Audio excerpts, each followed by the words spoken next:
¿Ya? Entonces, vamos a ver que a otro trabajo que recuerdo en 2005 se compararon las supervivencias de los dos dientes, ¿no? O sea, por sus contas laterales. Y encontraron que los dientes en la versión tenían 3 veces más posibilidades de ser extraídos que los dientes contrarios. Había que ver por qué. Probablemente por la restauración. Fallamos ahí en la restauración. ¿Qué más podemos ver? A ver, durante muchos años la mayor susceptibilidad al juego de los dientes en todo se fue atribuida a una mayor fragilidad detalle por la pérdida de utilidad de la digitalización. Sin embargo, la literatura ha demostrado que el contenido acuoso de los dientes de todos no es mejor que de los dientes digitales. Tratando esta teoría, yo recuerdo mis clases de hace 10 años. Siempre decíamos, los dientes con no están deshidratados, se van a romper. Pero los estudios demuestran que no es tanto así. ¿Qué más? ¿De qué modo hay que usar la idea de que el tratamiento anónimo produce una reducción de la rigidez del diente? En el 89 demostraron que una calidad de clase 1 realizada en la produce una reducción en la rigidez del 10%. La clase 2, ¿no? Que se usa el 40%. ¿No? Entonces, el fracaso de la fractura de la pieza dental tiene que ver más por la destrucción coronaria, más que por el proceso de la endodoncia. Antes sí no hemos pensado, no, un diente con endodoncia ya es un diente frágil. No es tanto por la endodoncia, es porque lamentablemente las piezas que llegan a la mayoría no tienen gran destrucción coronaria. Ese es el problema. Y coincidía con que había que hacer entonces, uno pensaba por la endodoncia que generalmente se rompe cuando no hacen una rehabilitación adecuada. Es lo mismo que hemos estado hablando. Entonces, la fragilidad del diente con tiene que ver más por la destrucción coronaria, más que por haber eliminado el nervio, los vasos sanguíneos, la irrigación del diente. También mencionábamos, no recuerdo, mi clase de cuando estaba hace 15 años, ¿no? Que los dientes, cuando uno les quita el paquete, ¿no? Vascular nervioso, también extirpamos ahí los receptores. Recuerden ustedes, ustedes están comiendo un arrocito, una ronchada y de pronto hay una pielita, ¿no? ¿Qué hacemos nosotros? Reaccionamos e inmediatamente abrimos la mandíbula porque nuestros músculos, ¿no? De apertura reciben una orden del sistema nervioso para que inmediatamente, es un reflejo, para que inmediatamente no sigamos masticando esa piedra. Entonces es un reflejo natural. Y eso impedía de que destrozáramos nuestros dientes. Eso gracias a los receptores que tienen, ¿no? Tanto el diente a nivel pulpar como sobre todo a nivel periodontal. Entonces, al eliminar estos receptores del conducto reticular, se pensaba que esa eliminación que se en el cuerpo de calcio bendita se había disminuido. Entonces no podíamos controlar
vida, nos vamos a pensar, ahora, ¿con qué lo revivo? ¿Le pongo un vestido? ¿O le coloco, de repente, o lo relleno solo con resina? ¿Cuántas veces nos da la tentación de terminar? Después de haber hecho la cosa, de construirlo con resina. ¿Por qué? Porque es más rápido, porque es más barato. Recuerdan, cuando piden el aceite, ya, a veces a ustedes les ha pasado de que nos da pena decir el presupuesto. No se sienten ustedes, se ponen en lugar de un paciente, salvar un diente. ¿Cuánto se cuesta, doctor? Restaurarse, te puede ser 1.000 o más de 1.000 soles. 1.000 soles por un diente. Y tú te sientes mal, te da miedo decir el presupuesto. Entonces, ¿qué hacen? Lo restauran con resina. Una restauración directa, la resina no se sale. Lo que puede pasar es que se rompa el diente, ¿no? Entonces, ¿qué hacer ante diversas situaciones, ¿no? Cuando tienes solo una cavidad tipo 1 que tiene todas sus paredes, o que ya tiene 2 paredes afectadas, o que tiene 3 paredes afectadas, 4 paredes afectadas, ¿qué hacer? Ese es el tema. ¿Lo realizo con una restauración directa o utilizo una restauración como una inline, overline, y no sé qué tanto más? Entonces, ahí, para que un cliente conozcamos ustedes correctamente la restauración, además de lograr una seguridad de la administración desde el punto de vista mecánico. Entonces, para poder evaluar adecuadamente, debemos ver la pérdida suplementaria cuando el tejido ha perdido la necesidad de proporcionar la presión suficiente al restaurador y en la menor que se quede en la red. Justo comentábamos la doctora Villarreal de que en qué momento hacemos esa evaluación. ¿En qué momento? Después de terminar la endodoncia, antes de hacer la endodoncia, para poder evaluar si el tejido que me queda es lo suficientemente fuerte para resistir la restauración que voy a colocar ahí. La doctora dice que es antes de hacer endodoncia. Yo pensaba que era después de endodoncia, elimino los tejidos debilitados y después de eliminar el tejido debilitado, el tejido que de repente se va a fracturar, hago la evaluación. Ustedes cuando han hecho su preparación para incrustación, ¿no? ¿Qué hemos hecho? ¿Ah? ¿Eliminamos caries? Analizar el tejido remanente, lo que está débil que se habla. Se retiraba, ¿no? Y lo que está fuerte se reconstruía, ¿cierto? ¿No? Igual acá. Después de haber hecho la endodoncia, tenemos que evaluar eso. Pero la evaluación se realiza después de haber evaluado lo que es remanente coronario. Lo que está débil, lo eliminamos. ¿Y qué utilizamos? ¿Qué cosa haremos para saber si ese tejido va a ser capaz de poder soportar las cargas pulsadas? Con el calibrador medíamos. ¿Recuerdan? ¿Cuánto es el grosor mínimo? ¿Ah? 1.5 a 2 milímetros, ¿no? De grosor, de esmalte y de pila fuerte. Cuando tenía 1 o medio milímetro, ¿qué hacíamos? Lo eliminábamos hasta encontrar un grosor adecuado que permita soportar dichas cargas. Igual es ahora. Antes de tomar una decisión de si me coloco una isla, una obra, un overlay, o un testigo, venimos por el remanente coronario, ¿no? Entonces, después dependiendo de eso, para entenderlo, si la restauración que hago directo, a través de una resina, ¿no? La puedo hacer indirecta, y para hacer una restauración tenemos buenas posibilidades, obra,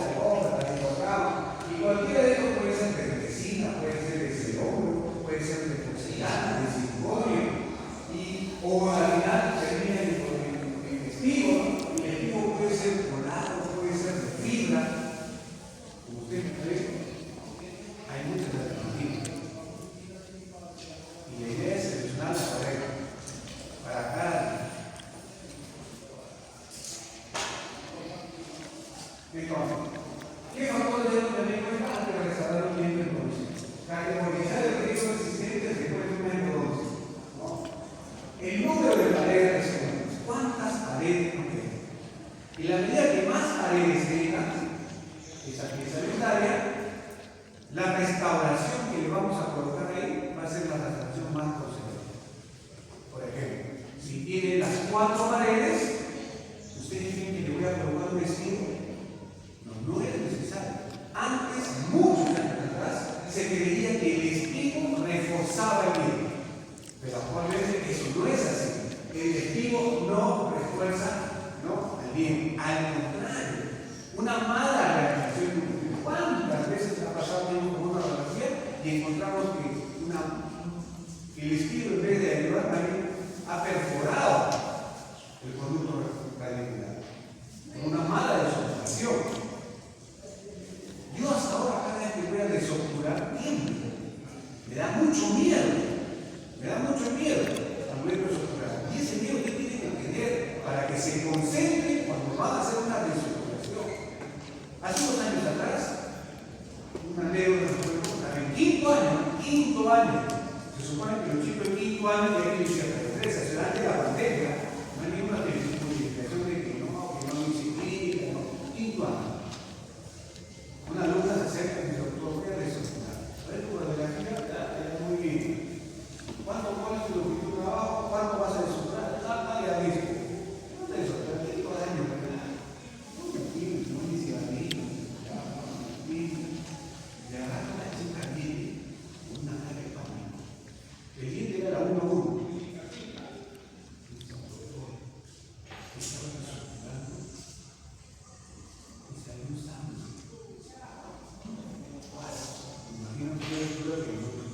Debe tener una sensación terrible, ¿no?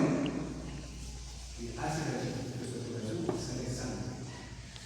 Y ahí voy a imaginar que la chica también toma la plata definitivamente. Perforación a nivel tercio medio de la cabeza. ¿Qué hago? ¿Qué hace un paciente? Tiene 50 años. Hombre, mujer, hombre.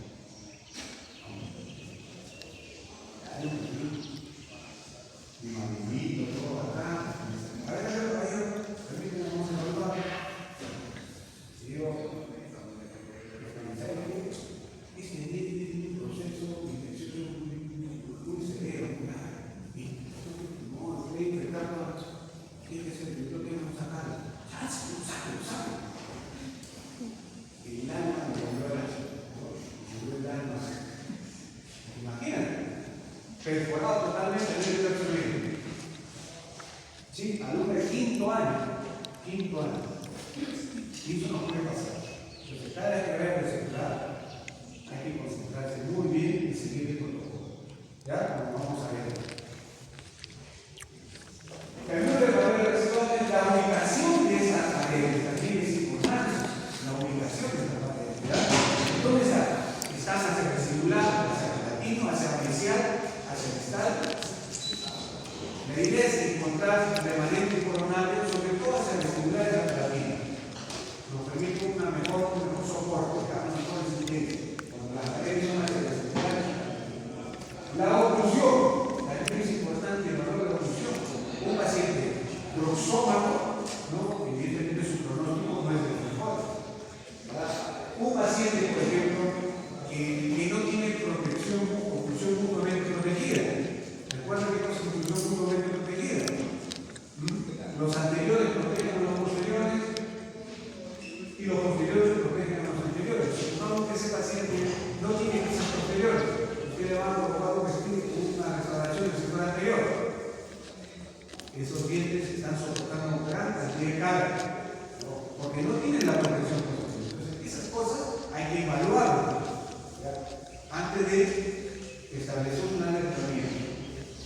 Si vas a eliminar la puerta, por ejemplo, si en una premolar que va sujetando un retenedor, un extremo libre, entonces donde ese retorno lo va a abrazar a la pieza y lo va a estar tirando para atrás, ¿no? Porque usan fuertes para hacerse así. Entonces, es un aspecto a tener en cuenta.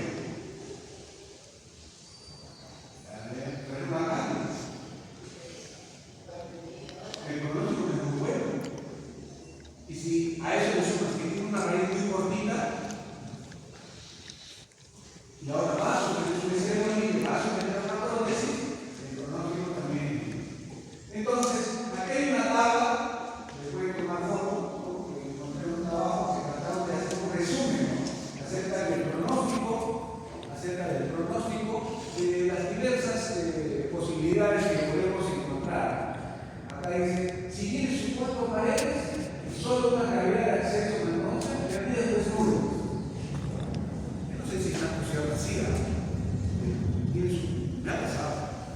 He tenido molares, me ha pasado, he tenido molares que hice su apertura cavidad por necrosis, por decirlo así, hice su endodoncia, tratando de conservar todas las paredes. El pronóstico es bueno, así que le da una restauración directa. Y al cabo de un tiempo se partió la muela. Desde entonces, todo viene con todo, yo lo hago. Le pongo protección jurídica. Yo prefiero protegerlo con una incrustación donde reduzco a nivel cruzado 2 milímetros, 3 milímetros, y le coloco su incrustación con protección jurídica. Para mí, todo viene con endodoncia, ¿no? Imagínate, a ver, es una muy buena endodoncia, después de un tiempo corto, ese diente se parte en dos. Y es muy frecuente esa situación. Y así va ¿no? Porque tiene paredes, ausentes paredes de sal o de sal, la volumen proximal, el nivel bajo, de sal. Va evaluando lo que está también. ¿Qué hacemos? Pero desde el punto de vista si le coloco espigo o no, ¿ustedes creen que acá necesita espigo? ¿Creen? ¿Para qué es un espigo? ¿Para qué sirve un espigo? Para sujetar la corona. Ese es el único objetivo, no es para reforzar el pie. El espigo es para sujetar la corona. ¿Necesitas sujetar acá? ¿No? ¿Qué haría yo? Reconstruiría todo el puñón por encima. La adhesión ha evolucionado tanto, ha mejorado tanto, que estoy seguro que si yo sigo un protocolo adecuado, ¿no?, el material que yo voy a colocar se va a permanecer, va a soportar cada uno.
luego una incrustación.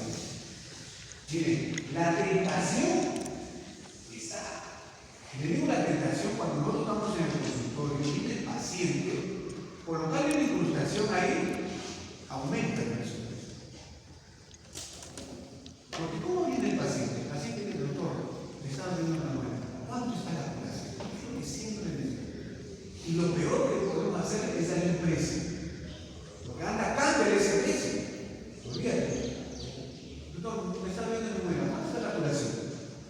¿Usted qué tiene que decir? No, tengo que observarlo.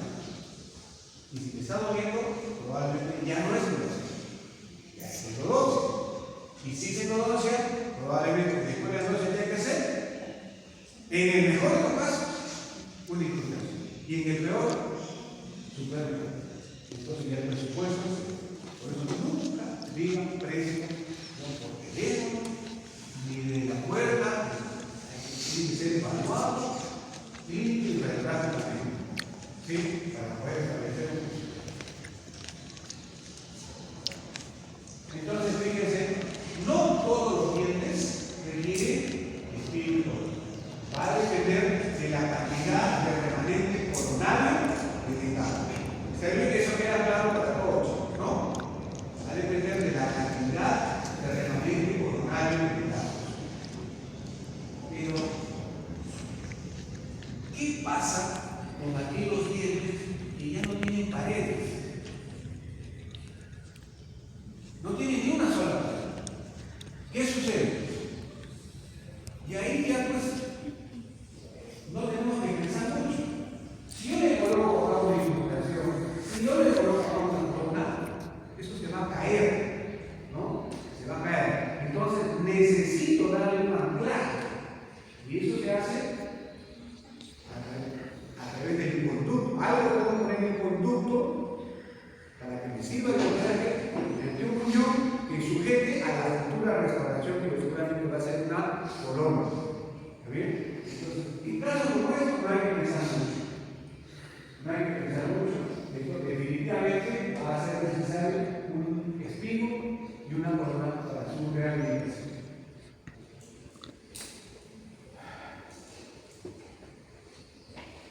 Para poder hacer una corona, un espigo y una corona, y que esto tenga éxito, chicos, el efecto Férule es vital.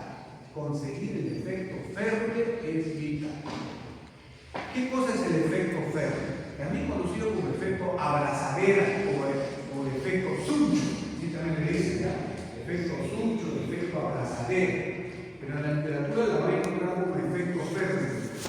Consiste en que la corona que nosotros coloquemos acá, la corona que va a abrazar a ese espigo debe de abrazar no solamente al muñón del espigo, sino también debe de abrazar bien. Si queremos que esto tenga éxito, la corona debe de abrazar no solo al muñón del espigo, sino también parte del diente. Eso es efecto Férule. Cuando no hay efecto Férule, no hay nada de que está ras y todo lo coloca un espigo, va dentro del conducto y muñón, el pronóstico es malísimo. Sobre todo si es en los dientes anteriores. ¿Sí? En los posteriores todavía algo se puede hacer. Pero en el sector anterior, si la raíz que usted le ha hecho en los no tiene por lo menos 1 a 2 milímetros de remanente coronario, el pronóstico es muy malo. ¿Ya? Toda corona, todo diente con endodoncia que recibe un espigo debe de tener el efecto Férule, ¿ya? Para mejorar el pronóstico de esa restauración. Miren, acá, ¿cuántos milímetros hay? 2 a 3. Mientras mayor tejido dentario haya, es mucho mejor. Bueno, mientras mayor tejido dentario haya, es mucho mejor para el pronóstico. Entonces, cuando vayamos a colocar un espigo, tenemos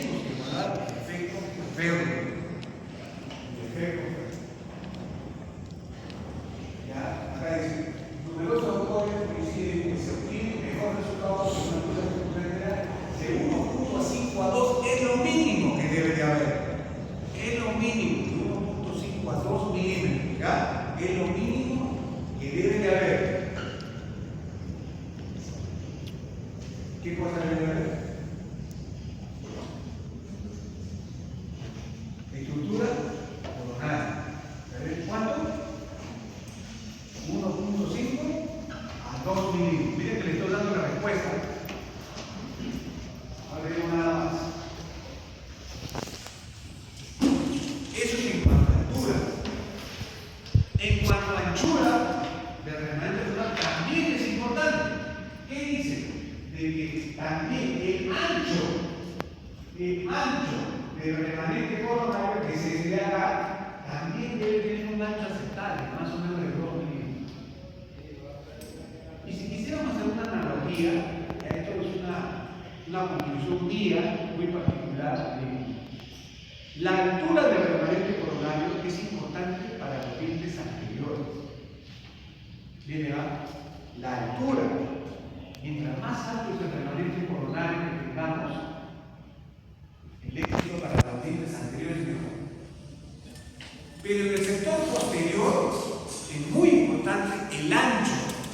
Puede ser que de repente no tiene 2 milímetros, tiene medio milímetro, pero tiene un ancho del remanente coronario de más de 2 en el pronóstico del cuello. ¿Y por qué el comportamiento?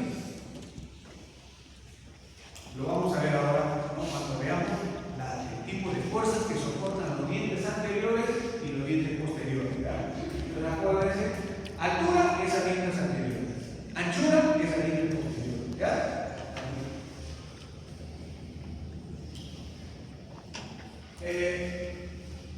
Factor relacionado con el número de paredes remanentes, obviamente mientras mayor cantidad de paredes, el efecto puede ser mucho mejor.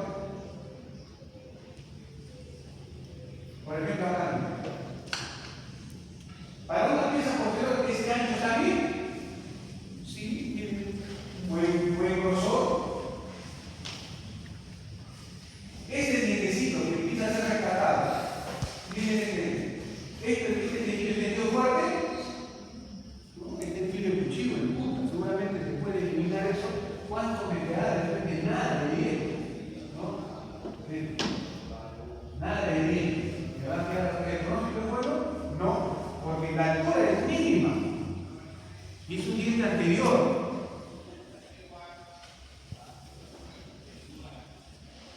¿Y por qué? Miren, en los dientes anteriores, ¿qué tipo de carga soportan esos dientes? ¿Axial o tangencial? Tangencial, ¿no? Porque el incisivo superior, ¿sí?, recibe carga de esta manera del inferior. Así. Entonces recibe cargas tangenciales. Y es diferente a las molares. Las molares reciben el impacto así. Fuerzas axiales que siguen el eje, ¿no? El eje longitudinal del diente.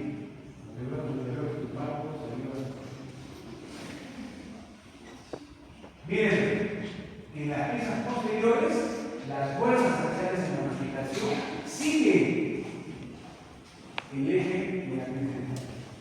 Por eso es que les decía de que en posteriores nos interesa mucho el ancho del remanente. Porque un remanente con un buen ancho permite distribuir las cargas totales de manera. En las piezas anteriores superiores le conviene el largo. ¿Para qué? Para que pueda soportar las fuerzas tangenciales, ¿no? Miren. Ahora, la ubicación de las paredes es importante. Cuando hablo de la ubicación, me refiero, si el remanente coronario que queda en incisivo es la pared palatina. Es importante que el sector anterior, la ubicación. ¿Por qué? ¿Tienes alguna pregunta? El incisivo inferior impacta sobre la cara palatina del superior. ¿Ya? Impacta sobre la cara palatina del superior. Les pregunto, ¿cuál pared creen ustedes que es más importante si yo voy a colocar acá verde de corona en el incisivo central? ¿La palatina o la vestibular? ¿Por qué? Porque es la que se va a poner en movimiento, ¿no es así? Muy bien.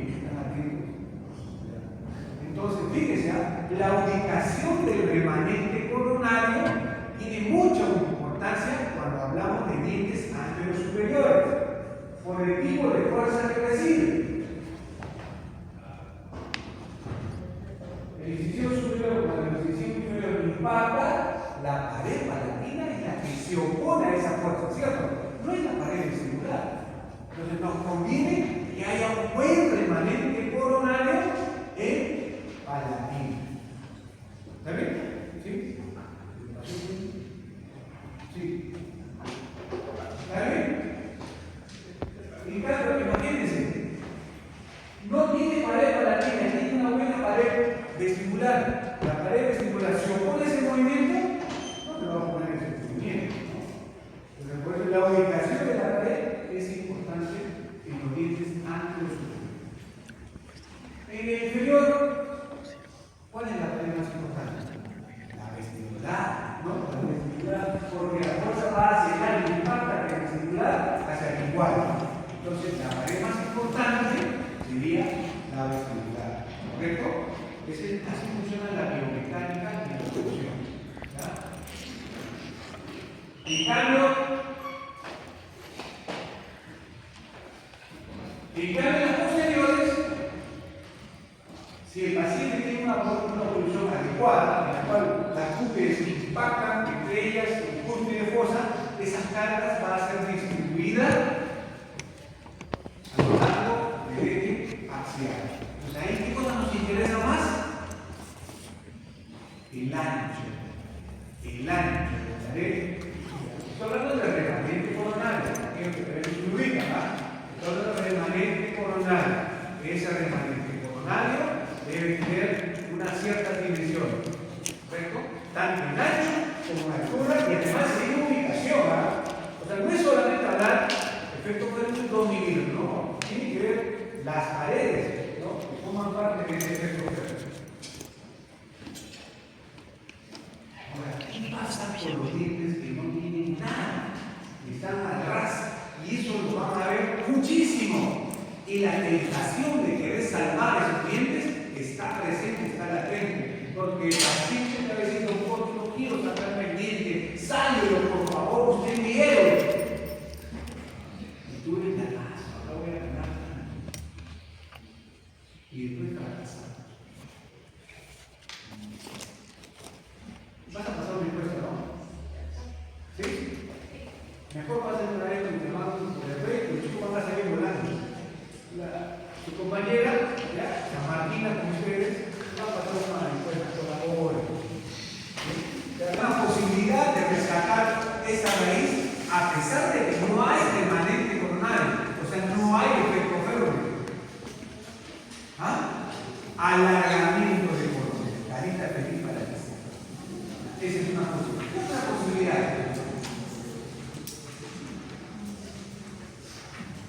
Vamos a ver, ¿ya? Tenemos dos posibilidades para poder mejorar el pronóstico. O sea, acuérdense, la idea es que debo de tener efecto férreo, efecto suncho, efecto abrazadera. Debemos de conseguir eso. Si no hay pronóstico, sobre todo en los dientes anterosuperiores, va a ser muy pobre. Algo tengo que hacer para conseguir, si es que quisiera rehabilitar, ya si a pesar de todo eso no se puede, ¿cuál es la siguiente posibilidad? Esta. No se meta en ningún lío. No se meta en ningún lío. Pero mira acá, le ha hecho su cuerpo de colado, de metal. Y él acá, el efecto suyo, ¿no? Está atrás. Pronóstico. A ver si funciona. Miren ese caso. Acá cuando ya elimine esto, está filudo, ya regresar seguramente 2 centímetros, no voy a quedar sin nada de ahí. Pronóstico, malísimo. Malísimo. Entonces, ¿qué hago? ¿Lo saco? Podemos tener alguna otra posibilidad. Ahí está. Puede ser un alargamiento de corona o puede ser una fracción morfológica. Usted ya lo entendió, pero se imaginará a qué se refiere, ¿no? Alargamiento coronario. Miren, significa que tengo que hacer una cirugía una cirugía periodontal en la cual corte encía y quizás hueso también, para que marque, ¿no? Para que se vaya más a quitar y me libere por lo menos 1.5 a 2 milímetros de remanente coronal. ¿Correcto? Eso es alargamiento coronal. Lo van a hacer seguramente sus profesores de periodontia, ¿no? El doctor Sisto Bravo, el doctor. ¿Cómo se llama aquí?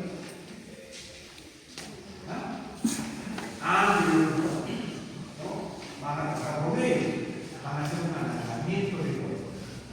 Pero para poder hacer un alargamiento de coronal, yo tengo que ver el cenit gingival. Miren, ¿qué es el cenit gingival? Es la parte más alta del margen gingival. En este caso, este es el cenit de acá y este es el cenit de acá. Si en este caso, hacemos un alargamiento gingival, ¿qué creen que va a pasar con ese cenit? Ahí lo veo. Este cenit de este compadre se va a ir más arriba. Se va a ver bien, se va a ver horrible. Se va a ver horrible, ¿no? O sea, no todos los dientes podemos hacerle alargamiento de corona. Si es un diente anterior en donde la estética es muy importante, acá se hace eso. ¿Por qué? Porque el cenit está en la misma luz. Está bien, es lo correcto, está muy bien. Pero hay casos en los cuales el cenit está más abajo, entonces te permite hacer un alargamiento, ¿no? Pero en este caso no. No es conveniente para este caso hacer un alargamiento de corona. ¿Qué otra cosa hay que evaluar? La proporción corona-raíz. Cuando tú haces un alargamiento de corona, estás aumentando la proporción corona-raíz en favor de la proporción. ¿Eso es bueno? No, no es bueno. Porque la idea es que haya más raíz que corona para mejorar el anclaje. El anclaje es como un perro clavo en la pared. Si solo entra un poquito, eso se va a salir. O sea, si lo que sobra es más grande que lo que ha entrado, tú le pones un saco, un peso, algo, ¿qué va a pasar? Se sale y se rompe la pared. Lo mismo ocurre. Cuando uno coloca un testigo, el uño se evalúa la proporción corona-raíz. ¿Qué tiene que haber? Mínimo de 1 a 1. O sea, 1 de corona y 1 de raíz de anclaje. Eso te garantiza que eso pueda soportar las cargas pulsadas. Cuando la proporción es 1.5 de corona y raíz 1, ya el anclaje está en peligro. Cuando hacemos alargamiento de corona, perdemos anclaje a nivel radicular. Aumenta el brazo de potencia, el brazo de palanca a nivel de la corona. Y eso es perjudicial. ¿Se entiende esa parte? ¿Sí? Si no entienden, lo repito, está claro. Entonces, la proporción corona radicular es importante. También hay la pérdida de papila interdental. Cuando hacemos un alargamiento de corona, se pierde, lastimamos la papila, porque el doctor, va a cortar, va a abrir así por abajo, y probablemente la papila va a haber un cambio en la papila. Estéticamente no se va a ver bien. Entonces, hay que tomar eso, ¿no? Y también dice que el riesgo potencial de perder el soporte de los límites adyacentes. Lo que sucede es que cuando queremos alargar esto, se va a hacer un corte, se va a abrir y se va a cortar el hueso alrededor de ese diente. Pero este hueso también involucra el diente costado. Entonces, a ese nivel se va a retraer también el diente. Al diente del costado, al diente adyacente. Entonces, la estética va a estar, ¿no?, en peligro.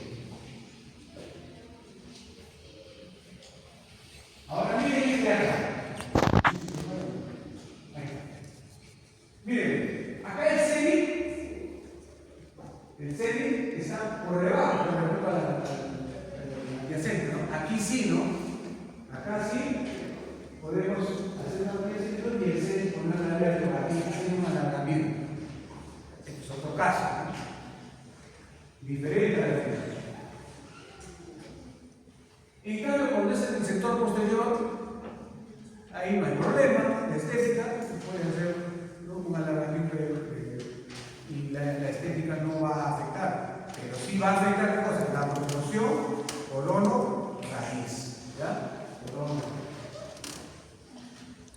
La otra opción, ¿cuál es? Tracción ortodóntica. ¿Sí? Tracción ortodóntica. Tenemos que jalar, extruir ese remanente, ¿cuánto? Más o por lo menos 1.5 a 2 milímetros. ¿Cómo? Ya lo cita más. ¿Está bien? Acá tiene un caso, miren, casito. Miren, cero efecto férreo. Hicieron la endodoxia, miren, colocaron su filo de fibra, miren, anatomizar.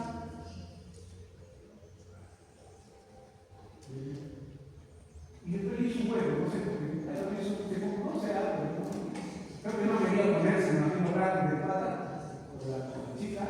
Entonces le ha hecho un huevo en el muñón y por palatino le puso un alambre y de ahí empezó a jalar. Interesante. Miren. Y consiguió, miren, 2 milímetros de remanente. Y ahí